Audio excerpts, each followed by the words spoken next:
Last May, right after I was asked by President Trump to chair the Republican National Committee and run his campaign, I took a very important trip to Israel at the request of Norm Coleman, Matt Brooks, and Adam Barron. While I was there, I toured the kibbutzim and Nova Festival site, which had been attacked on October 7th. I met with survivors of the attack and families of the hostages. I met with Prime Minister Netanyahu, President Herzog, members of the Knesset, and had a series of very important conversations about the relationship between America and Israel's state going forward. I also had one completely unplanned conversation that I will never forget with a waiter at a restaurant in Jerusalem who simply said, "Sir, we are praying for you. You must win. Because if Donald Trump is not the president, Israel will cease to exist." A powerful reminder that elections have consequences. Shabbat Shalom.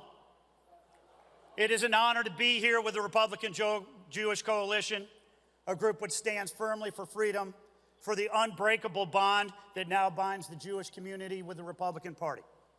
To Norm, Matt, and everybody here today, I want to thank you for everything that you do, not just for the Republican Party, but for our country, for our ally Israel, and for the future of democracy.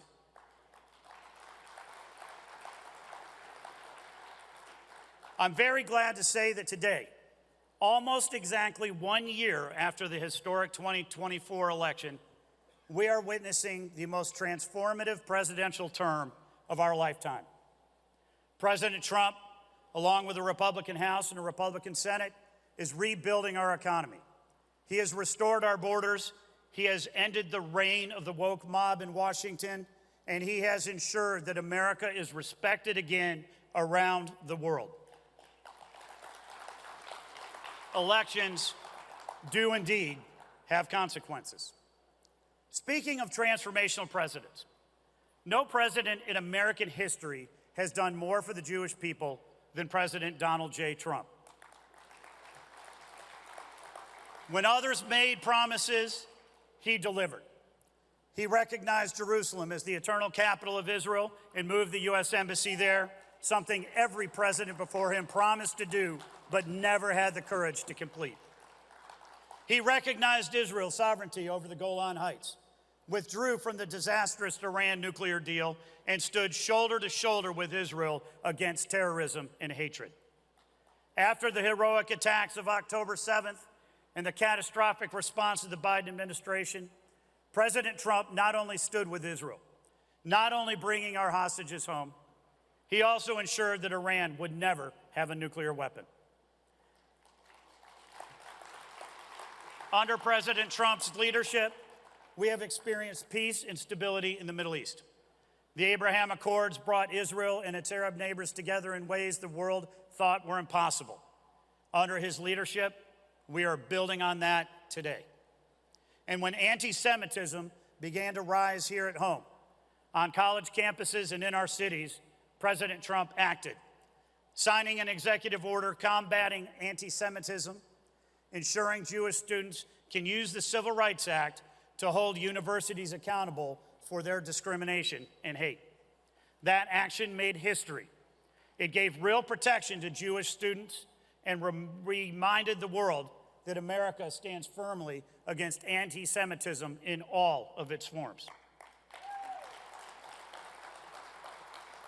But friends, President Trump can't do this alone. He needs strong allies in the United States Senate. Fighters who won't flinch, who won't bow to the legacy media, who won't cave to the radical left. He needs allies who will stand with our allies, stand for free speech, stand against anti-Semitism, stand with our ally Israel, and stand for America. That is why I am running for the United States Senate. As the next senator from North Carolina, I will be a strong conservative voice for the Old North State and a strong ally for President Trump. I will fight for you, your families, and your communities. And I will fight every day to make America stronger, safer, and a more prosperous country. We must win in North Carolina to hold the line and protect our Republican majority in the Senate. This will be the Senate race of this election cycle. We expect that there will be between $600 and $800 million spent in North Carolina on this straight race. Democrats know what's at stake. That's why they've recruited a radical, woke leftist to run against me. Roy Cooper is a card-carrying member of the woke mob who has stood with the far left his entire career and will join Zoran Mamdani, Jasmine Crockett, AOC, and the weak America Democrats in opposing President Trump at every turn. Chuck Schumer and his allies are ready to pour millions into North Carolina to try and buy this seat. And with only a 3-seat Republican majority, this race could very well decide control of the United States Senate. If we lose it, we will go right back to the Democrats' favorite playbook: investigations, hoaxes, and impeachments. I am proud of my role in helping to elect President Trump and the Republican majorities we have today in the House and the Senate.